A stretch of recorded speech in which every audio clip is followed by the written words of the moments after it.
같이 교독하도록 하겠습니다. 사울의 집과 다윗의 집 사이에 전쟁이 오래매 다윗은 점점 강하여 가고 사울의 집은 점점 약하여 가니라. 다윗이 헤브론에서 아들들을 낳았을 때 아들들은 암논이라. 이스라엘 여인 아히노엠의 소생이요 둘째는 길르압이라 갈멜 사람 나발의 아내였던 아비가일의 소생이요 셋째는 압살롬이라 그솔 왕 달메의 딸 마아가의 아들이라. 넷째는 아도니아라 하깃의 아들이요 다섯째는 스바랴 아비달의 아들이요 여섯째는 이드로암이라 다윗의 아내 에글라의 소생이니 이들은 다윗이 헤브론에서 낳은 자들이더라. 사울의 집과 다윗의 집 사이에 전쟁이 있는 동안에 아브넬이 사울의 집에서 점점 권세를 잡으니라.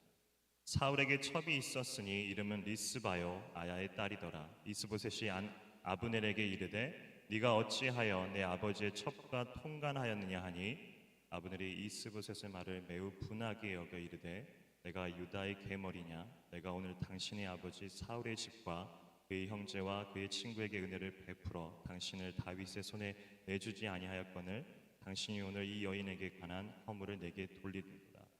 여호와께서 다윗에게 맹세하신 대로 내가 이루게 하지 아니하면 하나님이 아브넬에게 벌 위에 벌을 내리심이 마땅하니라. 그 맹세는 곧 이 나라의 사울의 집에서 다윗에게 옮겨져 그의 왕위를 단에서 브엘세바까지 이스라엘과 유대에 세우리라 하신 것이니라 하며.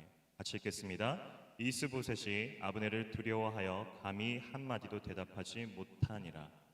네. 사울왕 다음으로 이미 내정된 다윗은 기름 부음을 받은 후에도 사무엘 상에서부터 보여지지만 한참을 망명자와 도망자 그리고 전쟁터에서 보내는 삶을 지속하게 됩니다. 오늘 본문에도 아브넬이 사울의 아들인 이스보셋을 통해 세운 나라와 다윗의 나라가 긴 시간 동안 전쟁을 했다고 이야기합니다. 그 긴 시간 동안 다윗은 자녀들을 낳았고 그 다음으로 보여진 본문의 내용은 아브넬이 왜 그렇게까지 사울의 뒤를 이어 이스보셋을 챙겼는지가 나옵니다.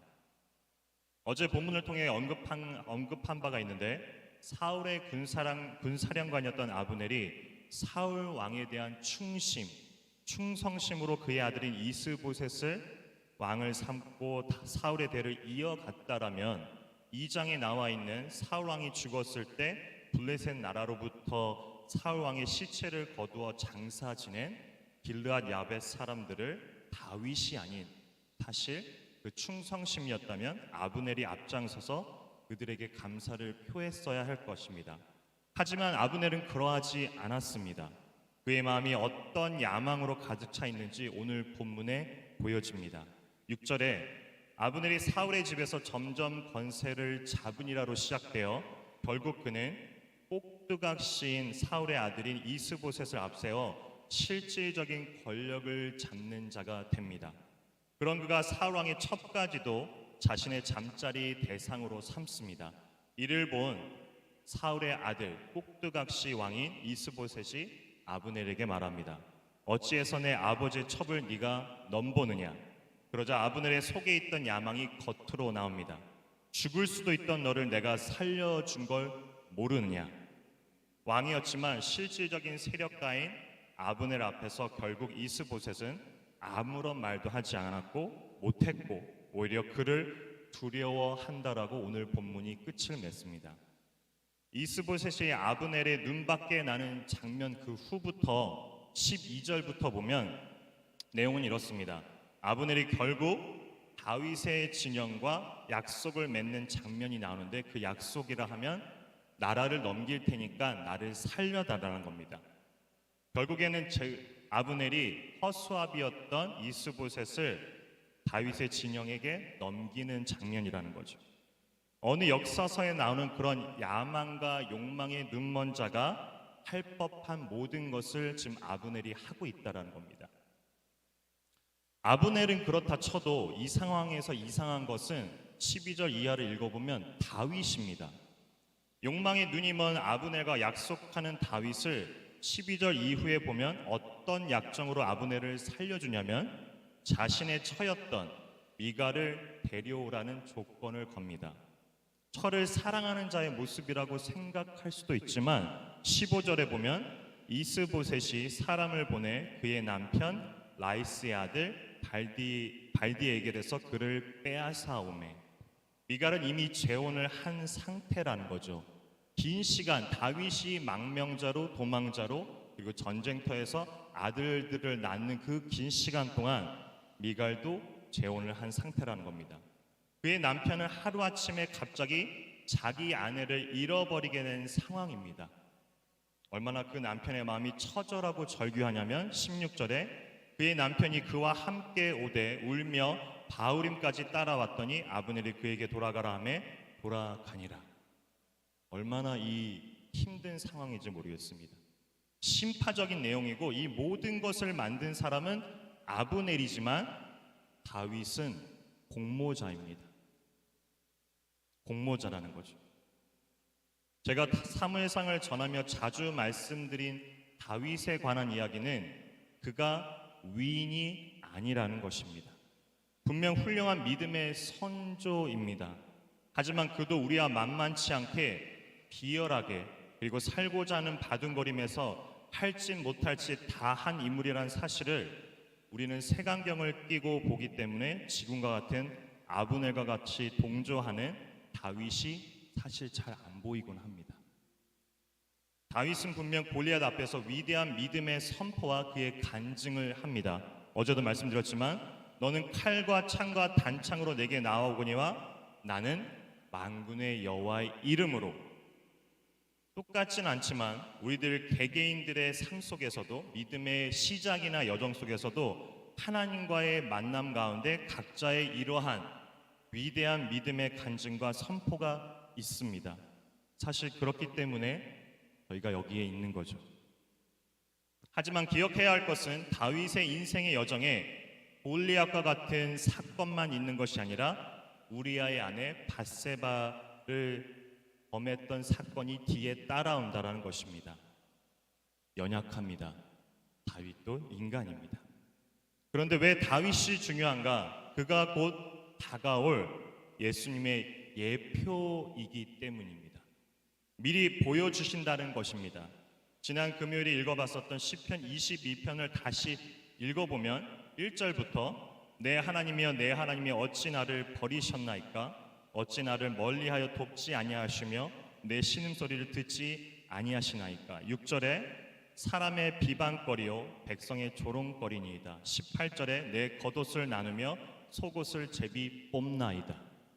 이 모든 사건들은 이미 지난주 금요일날 성금요일을 통해서 봤던 예수님이 십자가 사건에 달려 있었을 때 희롱과 조롱거리 사람들로부터 그리고 예수님의 옷을 나누어 제비 뽑는 모습들과 동일한 모습들을 보여주고 있습니다. 시편과 다윗은 구약의 인물이므로 예수님이 오신 신약의 모습을 그대로 재현을 하듯 보여줬다는 뜻에서 다윗은 중요한 인물입니다. 허나 잊지 말아야 할 것은 다윗과 예수님은 같지 않습니다. 예수님은 굳이 우리를 위해 무에서 유를 창조하시는 그 창조주가 이 땅으로 쫓아 내려와서 그 고통을 감내하셨다면 다윗은 본래부터 제 본질을 타고난 우리와 같은 사람이라는 사실입니다. 그것이 밧세바를 범한 뒤 적은 시편 51편에 나와 있습니다. 나중에 시간이 되시면 시편 51편을 한번 읽어보시기 바랍니다. 내용인즉 자신은 범죄할 수밖에 없는 그런 출생이 죄악, 즉 본질적으로 제약된 인간이라는 사실을 다윗이 이야기하고 있습니다. 밧세바를 범한 것은 물론 범죄인데 오늘 아브넬을 보듯이 다윗의 힘이라면 나단이 아무리 이야기한들 큰 대국의 왕이라면 자신의 제약은 티끌로 충분히 여길 수 있었을 것입니다. 허나 다윗은 나단을 통한 하나님의 말씀을 들어 자신이 본질적으로 제약에서 출생했음을 하나님께 용서를 비는 모습을 통해 가지고 나옵니다. 이는 바울이 에베소서에서 말한 본질상 진노의 자녀였더니라는 고백과 같은 맥락이라는 겁니다.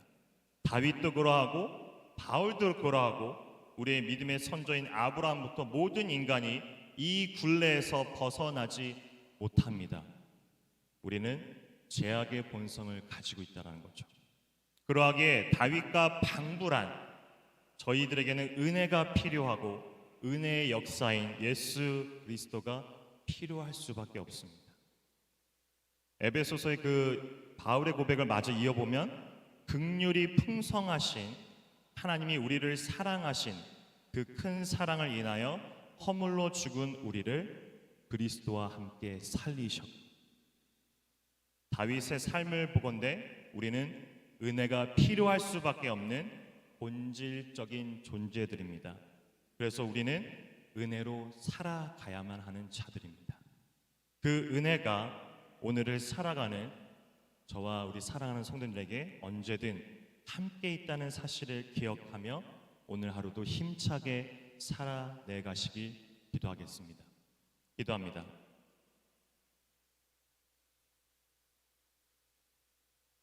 참 좋으신 하나님 아버지, 은혜를 갈구합니다.